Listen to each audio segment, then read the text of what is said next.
Hello Internet, my name is Ryan Ingram, and today I'm going to discuss one of the most common questions that I get, and that is, where in the world do you find all of your deals? I get asked this at the title company at most of our closings, and I get asked this every Friday morning at 8 a.m. Eastern Standard Time on the live stream that I do on this channel, where I answer the questions of anybody that wants to hop on and ask. If you're not familiar with me, my brother and I, we have purchased around 185 properties as of today. We're going to add a few more to that number on Friday. But we bought our first property back in August of 2017, and over 100 of those have been purchased this year in 2021. So we have been moving, we've been having tons of fun, and coming across a great number of deals. Now, if you've ever looked into like wealth building strategies or how to be a millionaire or anything like that, one of the most common pieces of advice that you're going to get is that you need to have at least 7 streams of income. And at the end of the day, everything in business and sales and acquiring things, it all comes down to being a numbers game.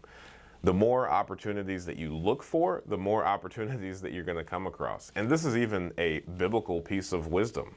Somewhere in the Bible it says, whoever sows sparingly reaps sparingly, and whoever sows generously reaps generously. And so, as some would say, have 7 streams of income, I would make the argument that you need to have at least 7 streams of deal flow. Now let's go over what the most common ones that we use are in order, from 1 to 7. The first and the most common, that's going to be realtors. And I'm going to use the realtors and the MLS as just synonyms, and I'm going to refer to them as one and the same. Now, when we first started, the main strategy that we employed is we always used to reach out to the listing agents. And at the time, we thought we got the fastest response and the best deals if we just reached out to whoever was listing the property and spoke with them. And since then, by doing that, we have become very good friends with one realtor in particular, and now we, for the most part, only use him, unless other realtors bring us deals. So I would say, for the most part, right now, we've got about 5 to 6 realtors that regularly bring us deals. Now, the one that we use most often, it's because he brings us the most deals. He monitors the MLS like a hawk, and anytime something is listed that he thinks that we're interested in, that fits our profile, he sends it to us immediately. And if my brother and I are on Zillow or Trulia or just looking around and we see something that our realtor doesn't catch, we will reach out to him and try and get that under contract. In addition, a lot of other realtors, they have what's called pocket listings, where they have someone contact them that's interested in selling their home. And sometimes these realtors, for whatever reason, will reach out to investors or people that they know that are looking to purchase homes prior to listing it on the MLS. And that is when a lot of other realtors reach out to us. As I said before, probably about 5 or 6 regularly. Think of us first whenever they have properties that people want to sell. So if you're new or just starting out, I would recommend reaching out to listing agents. And in there, by doing that, you're going to find that some realtors love working with investors. Others really don't like it. And that's also going to expose you to a larger number of realtors to where you can find a handful that you're comfortable with working, that you trust to have your best interest and to always look out for you. Now, the second stream of deal flow that I'm going to reference is wholesalers. And if you're not familiar with what a wholesaler is, it's pretty much somebody that constantly goes around, does direct mail, text message blasting, and just a whole bunch of marketing to find off-market deals. And off-market just means not on the MLS, which is where realtors would come in play.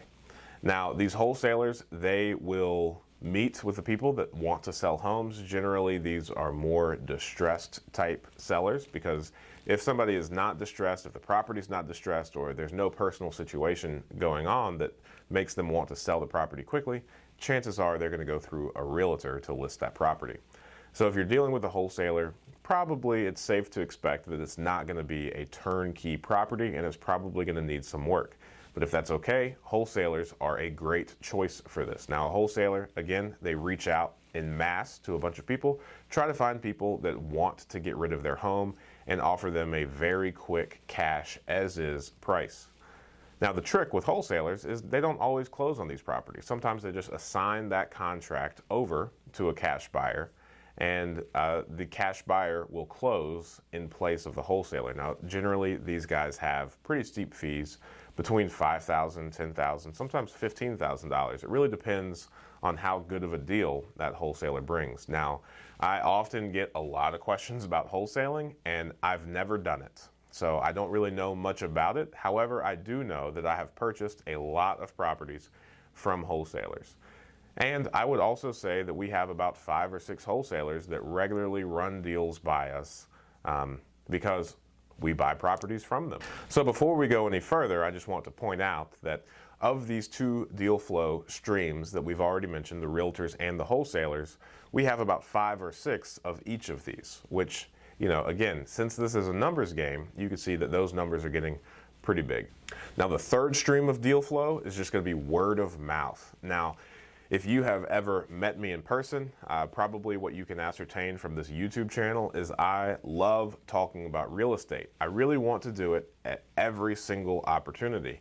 And it's not just because I'm obsessed with it, but it's because I want everyone to know that this is what I do. And if you know of anyone that's selling any properties here in the Dayton, Ohio area, or really anywhere in Montgomery County, then let me know. I would probably love to buy it.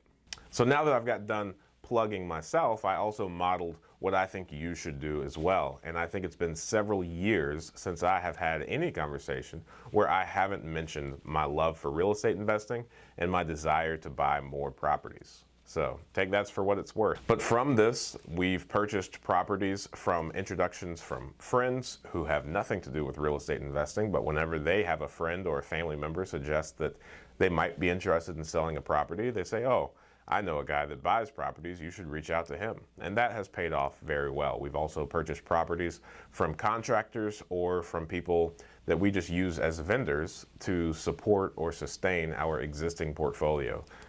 So it's really come full circle, and it's been just a fantastic opportunity, truly. Now, in the word of mouth category, I'm also going to include other investors. So the more you talk about real estate investing, the more investors you're going to meet. And a lot of times, investors have a property or two that they want to sell. And if these other investors know what types of properties you're interested in, they might, in fact, have a portfolio or a small number of properties that they would want to sell that fits that criteria. So I know we have purchased at least 40 properties from other investors. Some of them said that these were the poorest performing properties that they have in their portfolio. They just don't want them anymore. Consequently, they gave us a great deal on them, and we have turned them into some of our best performing properties. Now, the fourth stream of deal flow is going to be PropStream. I'm a huge fan of PropStream, and I'm actually one of their affiliates. So in the link, I have included a 7-day free trial to PropStream. And if I were you, I would take this 7-day free trial and I would search all of the areas that you are interested in investing in. Now, with PropStream, you're able to find out who owns the property, if there's a mortgage on the property, the address of them, and PropStream also has a feature where you can skip trace the individual and get both their phone number and their email address. So if you're driving around your neighborhood and you see a property that's run down or distressed, and you know that it's vacant because you drive past it every day and you've never seen anyone there, then PropStream is going to allow you to very easily, without friction at all, really, to figure out who owns it, how to get in touch with them, and then from there you can start the negotiations. Now, it doesn't stop there. PropStream also has a pre-foreclosure list where you can look up all of the properties that the foreclosure process has started, and also just the properties that are currently in that foreclosure process. So from there, you're going to be able to figure out if you need to go to the county and bid on those properties whenever they're available for auction, or if it's in the pre-foreclosure or the early stages of that foreclosure, you might actually be able to contact those individuals and work out a deal with them before it goes to the actual courthouse foreclosure.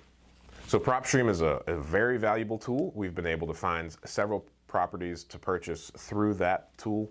And in addition, there's also a feature that allows you to run your own comps, and we use that on every single deal that we do. That put us in control. Before we did PropStream, we did this really weird blend of using Realtor.com, Redfin.com, and the realtors that we commonly use to run comps, but PropStream puts us in control. We're able to go through the properties and figure out which comps are most fitting towards our property, and that gives us a very precise after repair value so that we know exactly what we're getting into whenever we're purchasing these deals. Now, the fifth stream of deal flow is going to be foreclosures. Now, every county is different. I would highly recommend that you go and watch the video that I did on foreclosures, and also search for whatever county you live in. And I would say, for Dayton, we're in Montgomery County, so I would go Montgomery County, Ohio, sheriff sale, or foreclosures. And through that search, you're going to be able to ascertain where you need to go to get lists of properties that are being foreclosed on.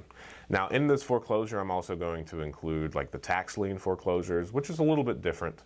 But through your own research, you'll be able to figure out how to get a hold of these. Now, foreclosures are a little bit more risky because you're not allowed to go into the property before you purchase it. So it's a real mixed bag because you have no idea how much rehab that property is going to require once you get it. The sixth stream of deal flow is going to be nonprofits or government programs.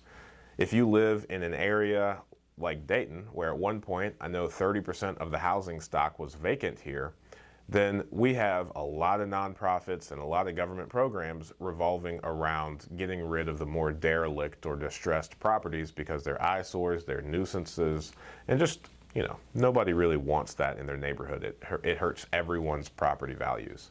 So I would highly recommend that you search for your local government programs or nonprofits that are focused on revitalizing the communities or building up either the lower income or the kind of forgotten about parts of town. There used to be a program in Dayton called Lot Links. They shut it down once the economy started to turn around a little bit, but what Lot Links was if the property was vacant for 2 years, if it was at least 2 years delinquent on back taxes and the utilities were off, then you would be able to put down like a deposit of $500. They would do a Board of Revisions foreclosure on the property, and then once that was complete, you would pay them probably about another $2,000. I know the program said they would never charge you more than $2,500 to go through that entire process. But long story short, they would wipe away the back taxes, any mortgages or liens on the property, and then they would deed you a free and clear property. So my brother and I were able to get about 6 or 7 properties through that program, and they've all turned out really well. Now, they also required a significant amount of rehab, and similar to foreclosures, we didn't have access to the interiors prior to getting the properties. So the best one that we got only needed $10,000 worth of work. The worst one that we got needed about $60,000 to $70,000 worth of work. I don't really know because it was too painful to add up all those numbers. Now, the seventh stream of deal flow, this is kind of a cop-out for me, but it's just whatever other creative way that you can come up with.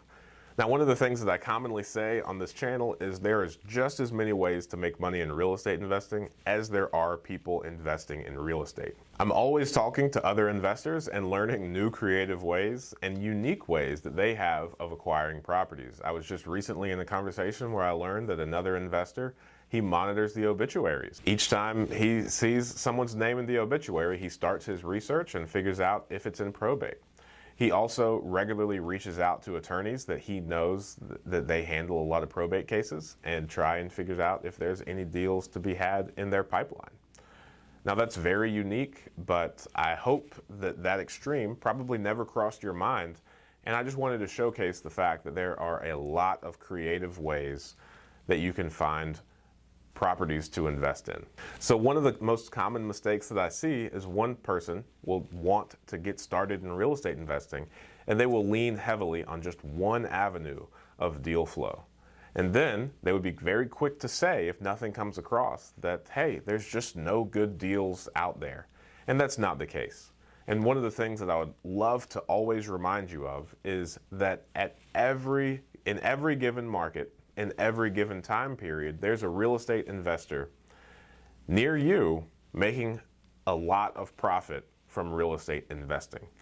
So do your very best to never allow your mind to think that there just simply aren't any good deals to be had at the moment, because you would be wrong and you'd be potentially losing out on a couple of great opportunities that you just haven't uncovered yet.